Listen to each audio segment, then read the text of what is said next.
चिंतन श्री गुरुदेव दत्त श्री स्वामी समर्थ. मी शीतल तुमच्या सगळ्यांचं आपल्या चॅनलमध्ये स्वागत करते आणि आजच्या वेळेला सुरुवात करते. मंडळीनो, आपण श्री स्वामी समर्थ हे नाव जरी उच्चारले तरी एक प्रकारे मनात विश्वास निर्माण होतो. अशक्य हे शक्य करतील स्वामी ही हजारो भाविकांची श्रद्धा आहे. स्वामींवरील श्रद्धा, स्वामींवरील विश्वास आणि स्वामींनी दिलेले अनुभव यामुळे कोट्यवधी भाविक स्वामींची नियमितपणे सेवा, उपासना, नामस्मरण, पूजन करत असतात. अक्कलकोटला जाऊन नियमितपणे दर्शन घेणारेही अनेक भाविक आहेत. परंतु स्वामींची नियमित सेवा करत असाल तर काही गोष्टी अवश्य लक्षात ठेवणे गरजेचे आहे. या गोष्टी आचरणात आणल्यास स्वामी पूजा आणि स्वामी सेवेचे शुभ फल अधिक चांगल्या पद्धतीने मिळू शकते, अशी मान्यता असल्याचे सांगितले जाते. अनेकदा आपण नियमित सेवा, उपासना, नामस्मरण करत असलो तरी त्याचे फल मिळत नाही. ते याबाबत आपल्या मनात शंका निर्माण होते. कारण की खूप असे सेवेकरी आहेत, ते नियम पण पाळतात स्वामी मार्गाचे, नित्यनेमाने खंड न पडता स्वामींची सेवा देखील करतात. पण तरी देखील त्यांना असं वाटतं, मनामध्ये शंका किंवा विचार येतोच की या सेवेचे मला नक्कीच फळ मिळणार की नाही. त्यामुळेच गोष्टी सकारात्मक घडत नाही असे वाटू लागते. अशा गोष्टी सातत्याने घडू लागल्या की नकारात्मकता निर्माण होऊ लागते. मात्र असे घडत असेल तर स्वामींवरील विश्वास कायम ठेवावा असा सल्ला दिला जातो. आपण जे करतो ते अधिकाधिक प्रामाणिकपणे करावे असे सांगितले जाते. तसेच आपल्याकडून काही चूक तर होत नाहीये ना, याबाबत नक्कीच आपण चिंतन करून स्वामी सेवा सुरू ठेवावी असे म्हटले जाते.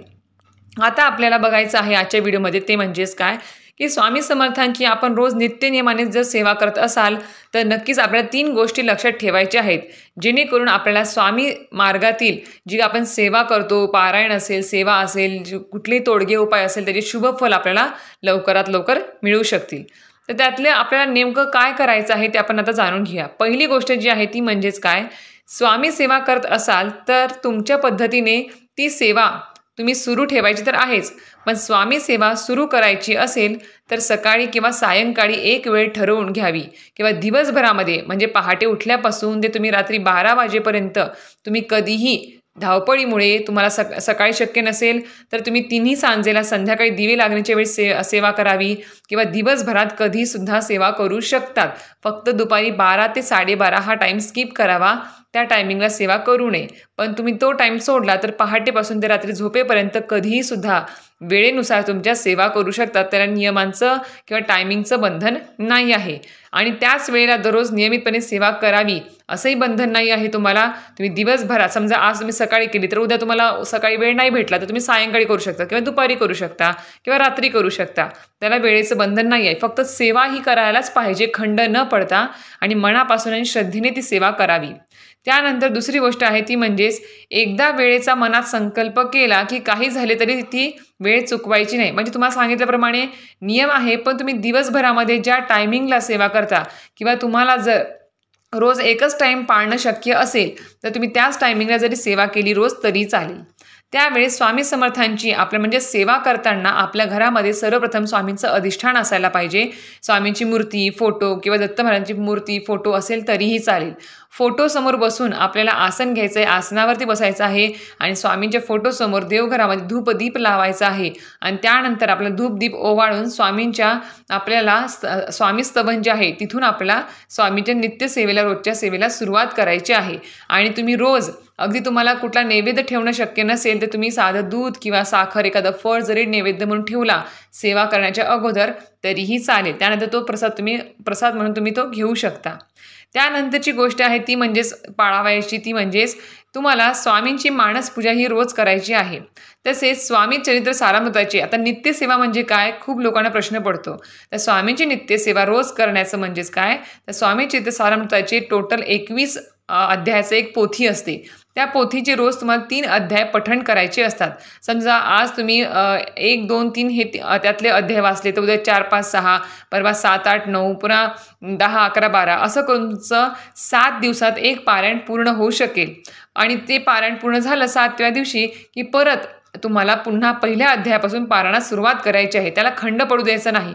असे तुमचे वर्षभरामध्ये भरपूर स्वामी चरित्र सारामृताचे 7 दिवसांचे पारायण पूर्ण होतील. यानंतर जे पाळावायचा आहे नियम तो म्हणजे स्वामी समर्थ महाराजांचा तारक मंत्र हा रोज आपण किमान एकदा तरी 5 वेळेस किंवा तुम्ही 7 वेळेस किंवा 11 वेळेस तरी किमान म्हणायलाच पाहिजे. कारण की खूप पॉवरफुल आणि अतिशय अनुभवकारक असा हा तारक मंत्र आहे. त्याच्यामुळे रोजची नित्यसेवा झाली की एकदा तरी दिवसभरामध्ये तारक मंत्र हा म्हटलाच पाहिजे. आणि त्याचबरोबर नित्यसेवेमध्ये सगळ्यात महत्त्वाचं आहे ते म्हणजे 11 माळी श्री स्वामी समर्थ या षडाक्षरी मंत्राचा जप हा झालाच पाहिजे. एकापेक्षा अधिक किंवा 11 पेक्षा तुम्ही जास्त माळी जरी केल्या तर अतिशय उत्तम. परंतु यथाशक्ती जप नामस्मरण हे करायलाच पाहिजे रोज. शक्य तितक्या काळापर्यंत ही सेवा आपल्याला सुरूच ठेवायची आहे. त्यानंतर आपल्याला जी गोष्ट पाळावायची आहे ती म्हणजे शक्यतो ही सेवा अखंडपणे करावी, खंड पडू नये. काही अपरिहार्य कारणास्तव सेवेत खंड पडल्या, समजा आता महिलांचा मासिक धर्म झाला किंवा सुतक विटाळ झालं, तर हे दिवस सोडले तर तुम्ही सेवा ही तुमच्याकडे म्हणजे तुमच्याकडून अखंडपणे ही घडलीच पाहिजे, रोज झालीच पाहिजे. त्याला वेळेचं तर बंधन नाहीच आहे, साधी सोपी सेवा आहे, तुम्ही दिवसभरात कधीही करू शकता. त्याच्यामुळे तुम्हाला आपल्याला जर समजा सुतक विटाळ मासिक धर्म सोडला आणि कधीतरी एखाद्या वेळेस आपण कंटाळा म्हणून किंवा वेळ नाही भेटला म्हणून आपण जर सेवा नाही केली तर आपल्याला काय करायचं आहे, तर त्याच्या दुसऱ्या दिवशी आपल्याला काय करायचं किंवा आपल्याला काल आपल्याला सेवा करायला किंवा खंड पडला आपल्या नित्यसेवेमध्ये तर आपण स्वामी समर्थांची आपण मनापासून क्षमा याचना करायला पाहिजे. तसेच पुन्हा संकल्प करून आपण सेवा सुरू करायची आहे. सर्वात महत्त्वाचं म्हणजे स्वामींवर दृढ विश्वास ठेवायचा आहे. ही सेवा करताना निशंक मनाने करावी, कोणतीही किंतु परंतु मनामध्ये ठेवून करू नये किंवा कुठलीही आपल्याला इच्छा मनामध्ये ठेवून ती सेवा रोजची जी नित्यसेवा आहे ती करू नये. ठीक आहे, एखादं पारायण आपण करतो आहे संकल्पयोग्य, त्यावेळेस आपण एखादी इच्छा सांगून ती पारायण पूर्ण करू शकतो. पण आपण रोजची नित्यसेवा करत असताना किंवा नामस्मरण करत असताना कुठल्याही मनामध्ये इच्छा व्यक्त करू नका, कुठल्याही हाव मनामध्ये ठेवून ती सेवा करू नका. कारण कसं असतं, मला हे पाहिजे तरच मी सेवा करेल, हे भेटलं तरच मी सेवा करेल, मला ही इच्छा माझी नाही पूर्ण झाली तर मी सेवा नाही करणार. अशा जर हेतूने तुम्ही जर रोज स्वामींची सेवा करत असाल किंवा अशा पद्धतीने स्वामींची सेवा करत असाल तर नक्कीच मी तुम्हाला सांगते स्वामींच्या सेवेची तर प्रचिती येणार नाहीच, पण उलट स्वामी महाराज सुद्धा तुम्ही जास्तीत जास्त परीक्षा घेत राहतील जोपर्यंत तुमचं मन निर्मळ होत नाही आणि जोपर्यंत तुम्ही निर्मळ मनाने स्वामींची रोजची सेवा करत नाही, कुठलीही मनामध्ये इच्छा न ठेवता म्हणजे पवित्र मनाने आणि कसं म्हणतात ना निशंक मनाने तुम्ही ती सेवा करत चला रोजची आणि सगळं काही स्वामींवर सोपवून द्या. स्वामी महाराज आहेत, सगळं त्यांना माहिती असतं, काही सुद्धा सांगायची गरज नसते त्यांना. त्याच्यामुळे ते नक्कीच त्यांना सगळ्या आपल्या अडचणी संकट त्रास सगळे त्यांना माहिती आहेत. कारण की ते ब्रह्मांड नायक आहेत, परब्रह्म आहेत, त्याच्यामुळे त्यांना सगळ्या गोष्टी माहिती आहेत. तर अशा प्रकारे तुम्हाला आजच्या व्हिडिओमधून कळालं असेल की स्वामी समर्थांची आपण रोज नित्य नियमाने नियमित सेवा करत असाल तर आपल्याला या ज्या गोष्टी मी सांगितल्या आहेत त्या नक्कीच तुम्ही त्या गोष्टींकडे लक्ष द्यायला पाहिजे.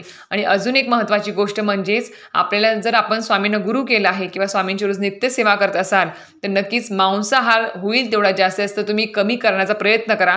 ठीक आहे, सवय तुम्हाला पहिले होती, पण स्वामींच्या मार्गात आल्यावरती नक्कीच ही जी सवय आहे ती अचानक म्हणजे एकदम तर सुटणार नाही आहे मांसाहार किंवा व्यसन, पण ते हळूहळू कसं कमी होईल याकडे लक्ष द्या. आणि एक प्रकारे स्वामी महाराज तुमचं नाही महिन्या 2 महिन्यामध्ये तुमचं हे व्यसन किंवा मांसाहाराची जी काही म्हणजे घरामधली व्यक्ती करतात कंटिन्यू, ती सुद्धा त्यांची जी काही अडचण आहे ती सुद्धा दूर करतील आणि नक्कीच त्यांना शाकाहारी बनून स्वामींच्या मार्गात निर्मळ मनाने समावेश करून घेतील. तर अशा प्रकारे तुम्हाला आजच्या वेळेमधली माहिती आवडली असेल तर नक्कीच व्हिडिओ लाईक शेअर आणि सबस्क्राईब करायला विसरू नका. श्री स्वामी समर्थ.